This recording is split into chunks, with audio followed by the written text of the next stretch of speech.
Hi guys, today we gonna learn about the great depression. ठीक है। और ये मैक्रो इकोनॉमिक्स का बहुत ही इंपॉर्टेंट टॉपिक है और यहीं से गाइस असली मैक्रो इकोनॉमिक्स स्टार्ट होता है। तो अच्छे से समझिएगा, बिल्कुल इजी कॉन्सेप्ट है, कुछ भी हार्ड यहाँ पे आपको नहीं लगेगा। ठीक है। तो बेसिकली होता क्या है गाइस कि 1929 में यूएसए में एक बहुत बड़ा इकोनॉमिक डिप्रेशन आता है, बहुत ही ज़्यादा इकोनॉमिक फॉल्स आता है। क्यों? क्योंकि वहाँ पर जो हुआ था गाइस, जो बिजनेसेस था वो अपने मनी को स्पेंड नहीं कर रहा था। वो जो बिजनेसेस था वो अपने मनी को स्पेंड करने से रोक दिया था। तो बिजनेसेस स्टॉप इन्वेस्टिंग मनी। अब ये अचानक बिजनेसमैन क्या करता है कि अपना इन्वेस्टमेंट करना बंद कर देता है। ऐसा क्यों करता है? क्योंकि वहाँ पर जो है डिमांड बहुत ज़्यादा कम हो जाता है। कंज्यूमर लोग गुड्स एंड सर्विसेज का डिमांड नहीं करता है। अब उनके पास पैसे नहीं रहेंगे तो भाई डिमांड कहाँ से करेगा? बात है या नहीं है? तो इन्वेस्टमेंट स्टॉप जब इन्वेस्टमेंट स्टॉप हुआ तो फैक्ट्रीज़ क्या हो गया, धीरे धीरे बंद होने लगे। अब मार्केट में इन्वेस्टमेंट नहीं है तो फैक्ट्री चलेगा? नहीं चलेगा ना। फैक्ट्री बंद हो गया वहाँ पे, इससे जो लोग थे वहाँ पे उनकी जॉब्स चले गए। तो पीपुल लॉस्ट देयर जॉब्स। तो यहाँ पर पीपुल्स अपना जॉब जो है खो देते हैं। तो एक बेसिक आइडिया ये है कि 1929 में यूएसए में एक बहुत बड़ा इकोनॉमिक डिप्रेशन आता है। क्यों आता है? क्योंकि वहाँ पर जो बिजनेसमैन थे वो जो कैपिटलिस्ट इकोनॉमी थे वो जो है अपना जो इन्वेस्टमेंट नहीं कर रहे थे फॉर्म्स वगैरह में, और इससे वहाँ का जो फॉर्म जो फैक्ट्रीज हो गए बंद होने लगे। लोगों को अपना जो जॉब है वो जाने लगा। इससे हुआ क्या है गाइज कि जो अनएम्प्लॉयमेंट था गाइज वो बहुत ही भयानक तरीके से एक्सप्लोड हुआ। इतने ख़तरनाक तरीके से एक्सप्लोड हुआ कि शुरुआत में तो ये 1.5 मिलियन था अनएम्प्लॉयमेंट 1929 में, लेकिन 1933 में मतलब कि 1933 में ये बढ़ते बढ़ते 10 टाइम ज़्यादा हो गया था अनएम्प्लॉयमेंट। लगभग 13 मिलियन हो गया था अनएम्प्लॉयमेंट। इतना ज़्यादा एक्सप्लोड हुआ था आपका जो है अनएम्प्लॉयमेंट, बहुत ही ज़्यादा बढ़ गया था। और ये धीरे धीरे अपना पाँव पसार रहा था और ये दूर के देशों में भी धीरे धीरे जो है अपना जो है दूर के एरिया में भी धीरे धीरे जो है धीरे धीरे फैल रहा था। इकोनॉमिक डिप्रेशन धीरे धीरे फैल रहा था और यही हाल हुआ आपके यूके में भी। सेम कंडीशन जो है आपको देखने को मिलता है। अब सवाल यहाँ पर ये उठता है कि ये जो इकोनॉमिक डिप्रेशन आया था इतने बड़े देश में, वो क्यों आया था? इसके पीछे क्या रीज़न हो सकता है? तो चलिए जानते हैं। तो वो हुआ यहाँ पर क्या था कि ये जो ग्रेट डिप्रेशन आया था ये हुआ था because of lack of demand का। जहाँ पर कंज्यूमर थे, जो कस्टमर थे, वो लोग डिमांड बिल्कुल भी नहीं कर रहे थे।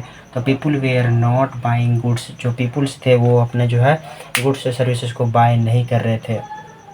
अब क्यों बाय नहीं कर रहे थे? क्योंकि उनके पास जॉब नहीं था। पीपुल लॉस्ट देयर जॉब्स क्योंकि उनके पास इनकम नहीं था। और जब इनकम रहेगा नहीं, उनके पास पैसे रहेंगे ही नहीं, आपके पॉकेट में पैसा नहीं रहेगा तो आप जाओगे नहीं ना 16 भोग खाना खाने के लिए। ठीक है, 26 भोग का खाना खाने आप जाओगे नहीं।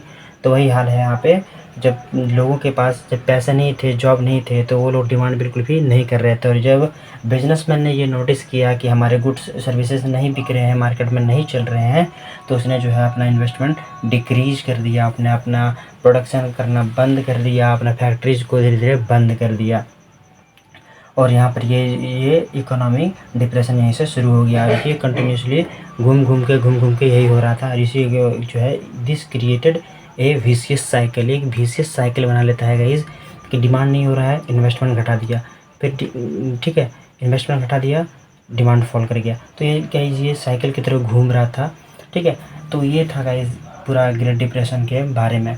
तो इस ग्रेट डिप्रेशन को सॉल्व करने के लिए काफ़ी सारे इकोनॉमिस्ट आते हैं और इसको ठीक करने का प्रयास करते हैं। लेकिन जो क्लासिकल इकोनॉमिस्ट है, इस क्लासिकल इकोनॉमिस्ट की मतलब पुराने ज़माने के इकोनॉमिस्ट जो थे वो बोलते हैं कि इसमें कोई दिक्कत नहीं है गाइस, चल रहा है चलने दो। बैलगाड़ी की तरह अगर इकोनॉमी चल रहा है तो चलने दो, कोई बात नहीं, कोई दिक्कत नहीं है। तो इकोनॉमी फिक्स इटसेल्फ ऑटोमेटिकली। उसने बोला कि इकोनॉमी जो है अपने आप ठीक कर लेगा। ठीक है। अगर आपके पैर में चोट लगा है तो आपको डॉक्टर के पास जाने की ज़रूरत नहीं है, आपको दवाई लगाने की ज़रूरत नहीं है, आपको मेडिकल शॉप जाने की ज़रूरत नहीं, ऑटोमेटिक ठीक हो जाएगा, कोई इन्फेक्शन नहीं होगा। ये बोलता है क्लासिकल इकोनॉमिस्ट में, जो बिल्कुल ही इलॉजिकल बात था। उसने बोला था कि आपके गवर्नमेंट को कोई भी हेल्प करने की ज़रूरत नहीं है। इकोनॉमी अगर बिगड़ा हुआ है तो ऑटोमेटिक वो सर्वाइव करके निकल जाएगा। लेकिन गाइस क्या हुआ? नतीजा क्या हुआ कि ये बद से बदतर होने लगा, स्थिति और बद से बदतर होने लगा। अनएम्प्लॉयमेंट बढ़ने लगा, लोगों को बेरोजगारी बढ़ने लगा, लोग पुअर होने लगे, सिचुएशन और ज़्यादा ख़राब होने लगा। तो कीन्स भाई साहब आए, जो एक बहुत बड़े इकोनॉमिस्ट थे। कीन्स भाई साहब आते हैं और वो बोलते हैं, इनके जो क्लासिकल इकोनॉमिस्ट थे उनको चैलेंज कर देते हैं कि भाई तुम ऐसे कैसे बोल सकते हो, आप तुम्हारे पास दिमाग नहीं है क्या। वैसे इसको चैलेंज कर देते हैं और वो बोलते हैं कि the economy does not fix it self automatically. वो बोलते हैं कि अगर आपके पैर में चोट लगा है तो आपको डॉक्टर के पास जाना चाहिए।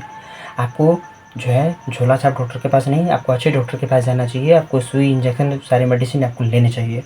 तो मतलब क्या, किन भाई साहब बोलते हैं कि इकोनॉमी जो है अपने आप वो फिक्स नहीं कर सकता है। यहाँ पर गवर्नमेंट का रोल बहुत ज़्यादा इम्पॉर्टेंट है, ठीक है। और वो बोलते हैं कि जो रियल प्रॉब्लम है गाइज वो लॉ ऑफ डिमांड के कारण है, और लो डिमांड के कारण है। और लो डिमांड हो रहा है क्योंकि लो इन्वेस्टमेंट है, मार्केट में लो इन्वेस्टमेंट है, इसलिए लो डिमांड कर रहे हैं। लोगों के पास इनकम नहीं है तो डिमांड नहीं कर रहे हैं। तो किन्स भाई से बोलते हैं कि इसको कैसा ठीक किया जाए। तो बोलते हैं कि गवर्नमेंट को जो है सामने आना चाहिए, मार्केट में मनी को डालना चाहिए, मनी एक्सपेंडिचर करना चाहिए, सड़क बनवाना चाहिए, रोड बनवाना चाहिए, पुल बनवाना चाहिए, ताकि लोगों के पास जॉब मिले, लोगों को जॉब अपॉर्चुनिटी मिले। इससे होगा क्या, लोगों के पास जब जॉब आएगा तो उनके पास पैसे आएंगे, पैसे आएंगे तो उनका डिमांड बढ़ेगा, जब उनका डिमांड बढ़ेगा तो जो है मार्केट सप्लाई बढ़ेगा, मार्केट में जो है मनी सप्लाई बढ़ेगा, जब मनी सप्लाई बढ़ेगा इस तो क्या होगा, डिमांड और ज़्यादा बढ़ेगा, जब और ज़्यादा बढ़ेगा तो प्रोडक्शन भी हमारा बढ़ेगा, प्रोडक्शन बढ़ेगा तो इन्वेस्टमेंट भी बढ़ेगा, कि जो बिजनेसमैन हैं वो अपना इन्वेस्टमेंट और अच्छे से लगाएंगे और हमारे जो है ज़्यादा लोगों को जॉब मिलेगा, और इससे जो है इकोनॉमी जो है सर्वाइव कर जाएगा, और यहाँ पर जो इकोनॉमी जो है रिकवर कर लेगा, ठीक है। तो बेसिकली गाइस क्या है great depression. Great depression basically बताता है कि 1929 में जब ग्रेट डिप्रेशन आया था, क्यों आया था, क्योंकि लो ऑफ डिमांड, जो लो डिमांड था, लो डिमांड क्यों था, क्योंकि मार्केट में इन बिजनेसमैन अपना जो है इन्वेस्टमेंट नहीं कर रहे थे, ठीक है, क्योंकि लोगों के पास इनकम नहीं था, जॉब्स नहीं था। तो क्लासिकल इकोनॉमिस्ट आते हैं और वो बोलते हैं कि इकोनॉमी अपने आप ठीक हो जाएगा, इसमें गवर्नमेंट को आने की कोई ज़रूरत नहीं है। लेकिन जो किन्स भाई साहब आते हैं उनको चैलेंज करते हैं और बोलते हैं गवर्नमेंट यहाँ पर इंटरवेंशन बहुत ही ज़रूरी है, और गवर्नमेंट को एक्सपेंडिचर करना चाहिए, मनी स्पेंड करना चाहिए ताकि इकोनॉमी जो है रिकवरी कर सके, ठीक है। तो बेसिकली ये था गाइस ग्रेट डिप्रेशन के बारे में। अगर आपको ये समझ में आया होगा गाइस तो आप ये नोट कर सकते हो, एंड आप हमारे चैनल को सब्सक्राइब कर सकते हो। एक बहुत बड़ा मोटिवेशन मिलता है मुझे वीडियो बनाने के लिए। तो गाइस एक लाइक, एक सब्सक्राइब कर दीजिएगा, एक कमेंट कर दीजिएगा, बस आपसे यही उम्मीद है। और आप अच्छे से पढ़ते रहिए, ऑल द वेरी बेस्ट। और यहाँ पे मैं आपको इकोनॉमिक्स बिल्कुल ही आसान तरीके से आपको समझाने की कोशिश करूँगा, ठीक है। यूजुअली लोगों को लगता है कि इकोनॉमिक्स बहुत ज़्यादा हार्ड कॉन्सेप्ट है, बट यहाँ पर ऐसा कुछ भी नहीं है। आपको इकोनॉमिक्स बहुत ईजी चीज़ों में जो है समझ में आएगा, ठीक है।